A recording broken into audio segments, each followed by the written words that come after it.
देखो समझो मेरे सामने हॉट सीट पर बैठ गए शाश्वत गोयल जी। ये एक ई कॉमर्स कंपनी में स्ट्रैटेजी मैनेजर हैं और ये दिल्ली से हैं।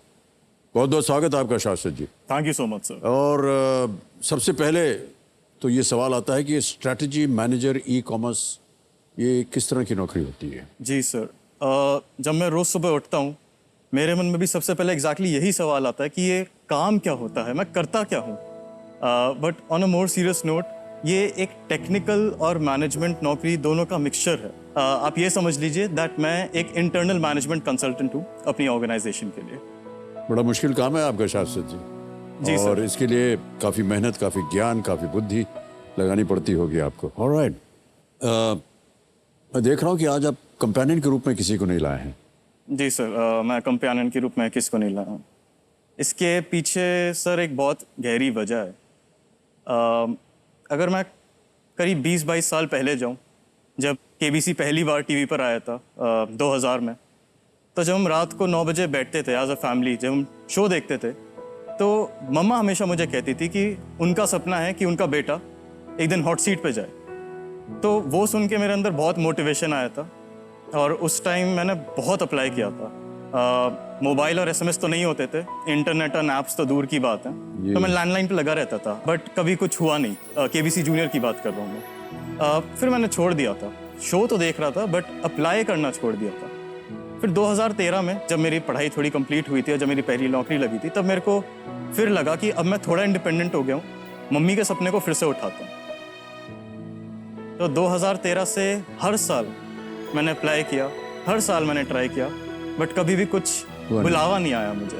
बट फिर भी मैं लगा रहता था कि कभी ना कभी तो कॉल आएगा, कभी ना कभी तो अपना टाइम आएगा। तो इस मेंटालिटी से मैं कर रहा था।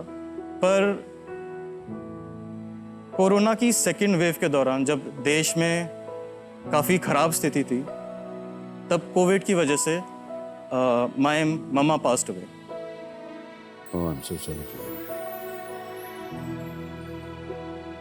तब से लेके आज तक मेरी ज़िंदगी बहुत ज़्यादा मुश्किल हो चुकी है और 9 साल कंटिन्यूसली ट्राई करने के बाद अब जब मुझे मौका मिला है हॉट सीट पर आने का, तो जिसके लिए मैं ये करना चाहता था वो अब इस दुनिया में नहीं है।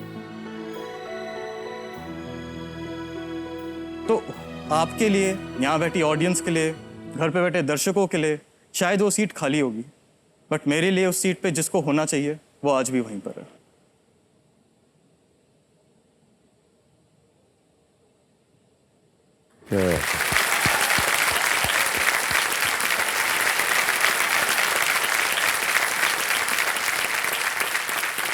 मैं ऐसा मानता हूं कि जब परिवार का कोई सदस्य चला जाता है तो कहा जाता है कि कुर्सी खाली हो गई। खाली कभी नहीं होती है कुर्सी। जी सर। कहीं ना कहीं वो हमेशा उस कुर्सी पे रहते हैं, अपना आशीर्वाद देते रहते हैं। और मैं ऐसा मानता हूं कि आज भी वो आपके साथ यहाँ बैठ करके अपना आशीर्वाद दे रही हैं आपको। शाश्वत जी, जब भी हम सोशल मीडिया पे बात करना शुरू करते हैं किसी के साथ, तो न जाने किधर से एक ऐसा ठुंक करके कुछ ऊपर आ जाता है, पॉपअप जी। तो ऐसा क्यों होता है? पहली बात तो ये, और उनको कैसे पता चलता है कि जो हम बात कर रहे हैं या जिस विषय पे बात कर रहे हैं उसी से संबंधित तो पॉपअप निकलता है। मान लीजिए कि हम किसी से बात कर रहे हैं कि भैया आज खाने पे कहाँ जाने वाले हो, क्योंकि सर ऐसा लग रहा है पिज्जा विज्जा खाया जाए, तट करके एक पिज्जा का पॉपअप हो जाता है। उसको कैसे मालूम कि हम बात कर रहे हैं पिज्जा के बारे में? सर, ये आपने बहुत ही इंटरेस्टिंग क्वेश्चन पूछा है। अच्छा जी, सुन रहे हैं भाई साहब? ऑलराइट सर, होता क्या है कि जब भी हम अपने फ़ोन पे, मोबाइल पे कोई भी नई ऐप इंस्टॉल करते हैं, तो पहली बार जब वो ऐप चलती है तो हमसे बहुत सारी परमिशंस मांगता है। हम क्या करते हैं, हम जल्दी में सबको यस यस यस करके आगे बढ़ जाते हैं। हाँ, इतना लंबा चौड़ा होता है, कौन पढ़े उसको? Exactly sir. तो उन परमिशंस में होती है, can I access your location history, can I access the photos in your gallery, can I access your contact details. एक परमिशन होती है, वो कहता है कैन आई मेक कॉल्स और /रीड एसएमएसेस। तो जब हम कॉल करने की परमिशन दे देते हैं आपको, हम क्या कर रहे हैं, हम इनडायरेक्टली ऐप को ये परमिशन दे रहे हैं कि वो माइक्रोफोन को एक्सेस कर सके जब जब हम उस ऐप को इस्तेमाल करते हैं। तो क्या होता है, जब भी हम उस ऐप को यूज़ कर रहे हैं, वो हमारा सारा ऑडियो रिकॉर्ड करता है, उसको एक क्लाउड सर्वर पे अपलोड करता है। बैक एंड टीम उस डेटा को, एनोनिमाइज डेटा को एनालाइज करती है और इसके बेसिस पे आपकी एक बहुत ही क्यूरेटेड प्रोफाइल बन जाती है। तो ये तो बस एक बार हुआ, ऐसे 10 लाख, 20 लाख, 50 लाख बार होता है और इतना एक्यूरेट डेटा होता है उनका कि आप क्या सोच रहे हैं वो आपसे पहले ही प्रिडिक्ट कर पाते हैं। तो इसीलिए ऐसा होता है कि अगर आप बात कर रहे हैं किसी दोस्त से और आप कह रहे हैं कि भूख लगी है, कुछ खाते हैं, तो उन्हें पता है कि अमित जी को पिज़्ज़ा बहुत पसंद है। तो उसी टाइम पे अगर आप कोई सी भी ऐसी ऐप खोलें या फिर किसी भी पिज़्ज़ा प्लेस का एक ऐड दिख जाएगा। तो ये उसके पीछे की साइंस है। सर ये तो बहुत खतरनाक चीज बताती है आपने। बट इसमें एक सिल्वर लाइनिंग भी है, वो ये है कि there is always someone out there who is listening to us. तो हम कभी अकेले नहीं हैं।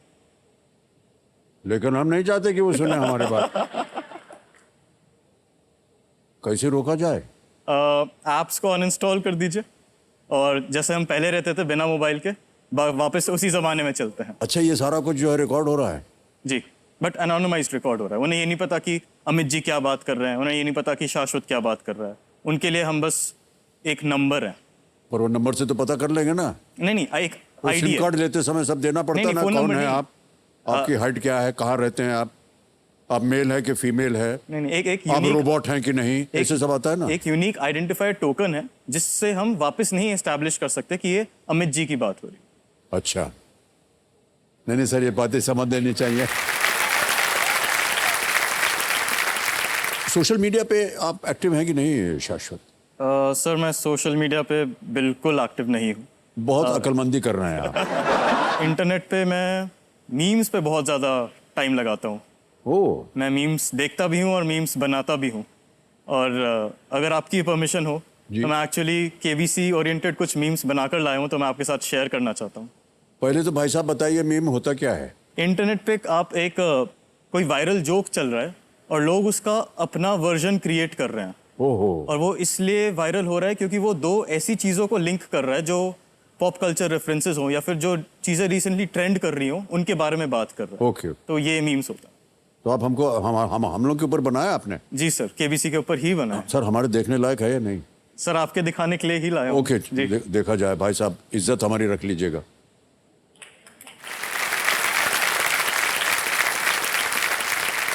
यहां लेंगे एक छोटा सा ब्रेक। देवी और सजनों, आप कहीं जाइएगा मत। हे भगवान, me after studying for 1 minute. तो सर ये मैं, जितने भी स्टूडेंट्स हैं और जितने भी यहाँ बैठे हुए कंटेस्टेंट्स हैं, जब हम केबीसी की प्रिपरेशन कर रहे थे तो हमारा यही हाल था। ओहो, अच्छा। When you upset your wife, हाँ ये ठीक है सर। जितनी भी महिलाएं कंटेस्टेंट यहाँ आई हैं, सब फूट फूट के रोती है। हाँ नहीं, हाँ। और वो टिश्यू बॉक्स रखा ना, उसी को उठा उठा के हम देते रहते हैं उनको। तो देख रहे हैं आप, मिल रहा है। ये एक और आ गया। After spending 1 day at the gym, आप चाहे तो क्विट कर सकते हैं।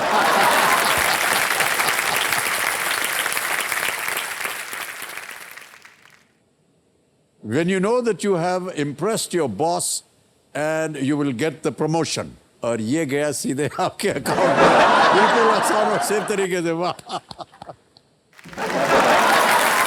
Thank you so much sir.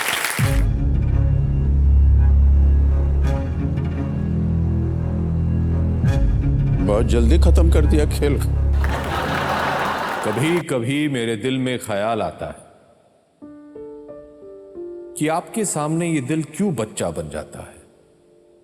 आपकी बेस भरी आवाज और गहरी आंखों से ये डरता है, फिर भी न जाने कैसे ये इतनी शरारतें करता है।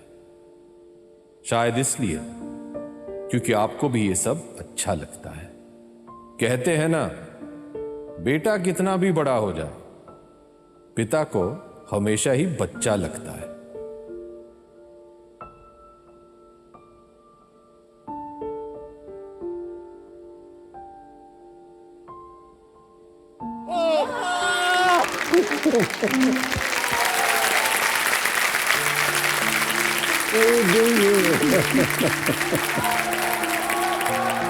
सरप्राइज।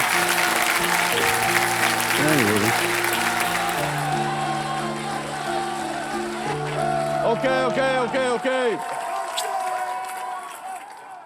सरप्राइज। सबसे पहले आपको, आपके कंटेस्टेंट्स को और ऑडियंस को मैं सॉरी कहना चाहूंगा, क्योंकि बीच शो में मैंने ये रुकावट कर दी है, लेकिन I think it was worth it. So I am very very sorry contestants, मुझे झेलना पड़ेगा आप लोगों को। Alright. और सिर्फ ये एक ही सरप्राइज नहीं है, साथ में मैं बहुत सारे सरप्राइजेस ले आया हूं। और सबसे पहला सरप्राइज ये है पार्थ कि आज होस्ट आप नहीं, मैं हूं। अरे धन्यवाद। और मैंने देखा है कि केबीसी के जितने भी कंटेस्टेंट्स हैं वो केबीसी के होस्ट को मानते हैं, है कि नहीं? तो आप भी एक अच्छे कंटेस्टेंट की तरह अपने होस्ट को मानिए और यहां बैठ जाइए। आइए।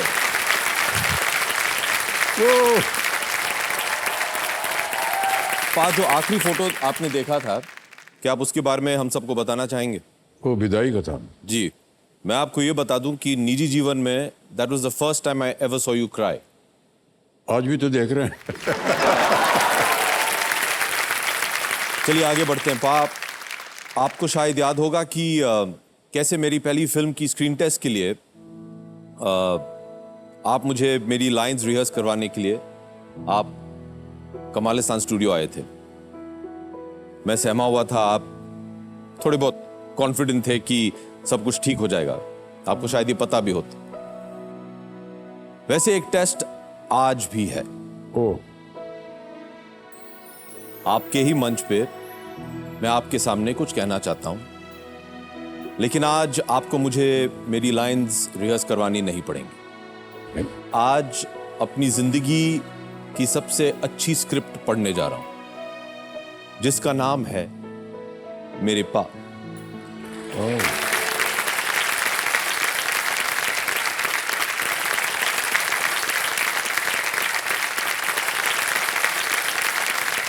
याद है पा, कैसे आप काम से लौटते थे और मैं आप पर कूद जाया करता था। आपके बड़े से बेड को मैं अपना प्लेग्राउंड बनाया करता था। कैसे मैं खिलौनों के लिए शोर मचाया करता था और रोते रोते एयरपोर्ट पे ही लेट जाया करता था।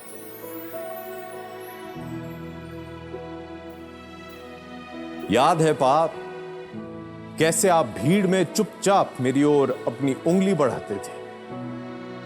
मेरे बीमार होने पर मुझे ही डांट लगाते थे। सिर्फ अपनी बाहें नहीं, अपना दिल खोलकर आप मुझे दुलार करते थे। लेकिन मैं जानता हूं कि आप श्रद्धी से ज्यादा प्यार करते थे।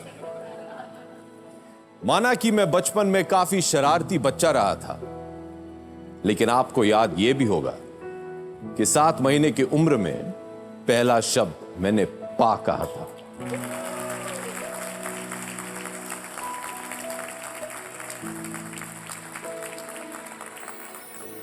याद है पा, जब स्कूल के बास्केटबॉल मैच में मुझ पर मुश्किलों के बादल छाए थे, आप अपना सारा काम छोड़कर मेरा हौसला बढ़ाने ऑडियंस में आए थे। वो आप ही थे जिन्होंने मेरे अंदर के एक्टर को मुझसे मिलाया था। वो आप ही थे जिन्होंने सबसे पहले मेरे सपनों पे पंख लगाया था।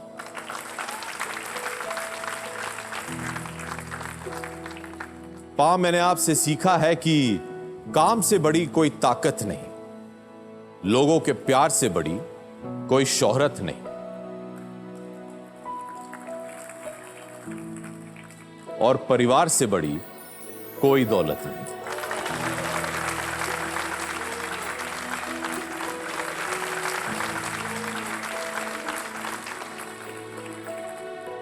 आपसे इतना कुछ सीखा है मैंने। अब आपके 80th बर्थडे पे आपको मैं क्या दूं? बस एक वादा कर सकता हूं कि जिंदगी के खेल में जब जब दुख आपको सताएगा, तब तब आपका ये बेटा आपकी लाइफलाइन बन जाए।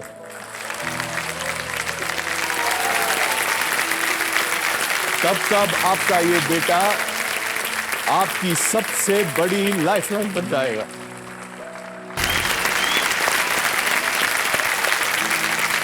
I love you.